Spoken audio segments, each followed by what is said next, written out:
Hello, tech besties. It's me again, Kay. So welcome back to Kay Talks Tech. I'm Kay, so let's talk tech. So I got a little story I want to tell you, and this is really for mature workers, but I guess it's probably for anybody actually. But it has to deal with mature worker. Um, So the first time I got laid off was 2002. I had just become a mom, and I decided while I was home I would go back to school and retool because that was part of the reason I was laid off. So there was a big technological change, right? You used to predict technological changes happen every X years. There used to be a rule of thumb, and now it's every day, right? And the latest and greatest disruptor is AI. Um, It's not at the point where it can replace people yet, in office jobs where you need to think. But if you have some common repetitive tasks, it's certainly helpful for you to use, and it's helpful in factories as well. So let me tell you my story. So I got laid off. I went to Department of Labor, and when you go to the Department of Labor and you avail yourself of whatever services they have, um, you run into the same people again and again, right? Because it's almost like a cohort on a journey, right? Cohort of people who are, having the same experience. And I ran into this gentleman that I became friendly with. I don't remember his name, but I remember a lot about him. He used to, he used to fix the Xerox machines in the office. So at one point, and I know some of you are not old enough to remember this, so consider it a history lesson. But at one point in offices, they had these Xerox machines that would fax and copy and print, much like they do today, but they had to be serviced every so often. And there was somebody who would come around to do the servicing. And I feel like they broke down kind of a lot. No, no shade to Xerox, but, the machines got a lot of use. So I don't know, maybe that was it. Or maybe it was just people doing stupid stuff, right? I know I did that a couple times. But anyway, um, they had specialists that fixed these machines and worked on it. So he was that guy. And whatever he was working on, I remember thinking to myself, that's not that popular anymore. Like he might really have a problem finding a new job because offices are not really using that anymore, right? Um, but I kept those thoughts to myself, and I was working on upgrading my skills, and he looked high and low for a job. He got involved with all these different groups. There were even like some neighborhood groups. I guess he tried to do some networking to find some work. So I just remember thinking, why isn't he working on upgrading his skills? Right? I didn't say anything. Maybe he thought like he was too old or something. But the last time I saw him, he told me that he was 62 and he never found another job and he was going to retire. So he was going to put in for his Social Security benefits.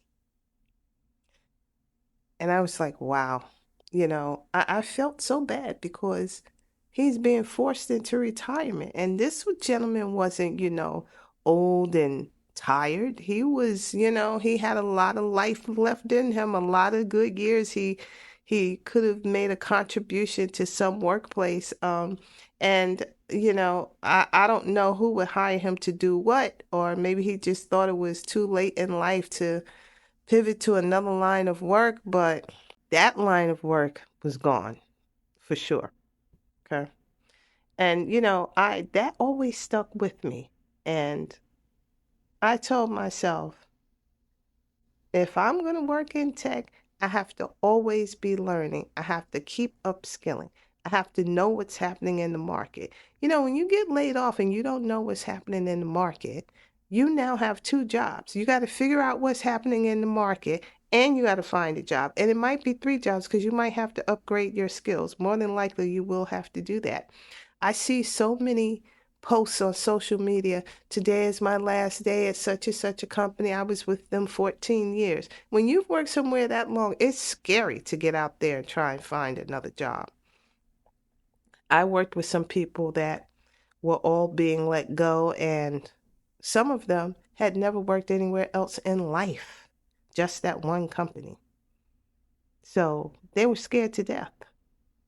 Um, right now, we're at a technological change. Okay. AI is a great disruptor. Um, you cannot afford to get left behind. You just cannot allow that to happen to yourself. Whether you're working or not, whether you're young or you're older, you need to step up your AI tools game.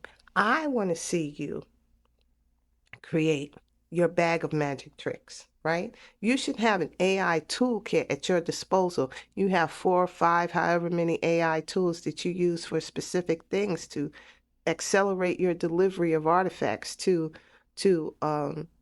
streamline your work, to get some hours back in your day. What would you do if you could get an hour back in your day? You might start taking lunch again. Or maybe you could take half an hour lunch and leave half an hour early. Early being you don't work overtimes. Wouldn't that be nice? Maybe you could have time to, let's call it, powder your nose or answer the call of nature between meetings. And they won't all be back to back to back to back.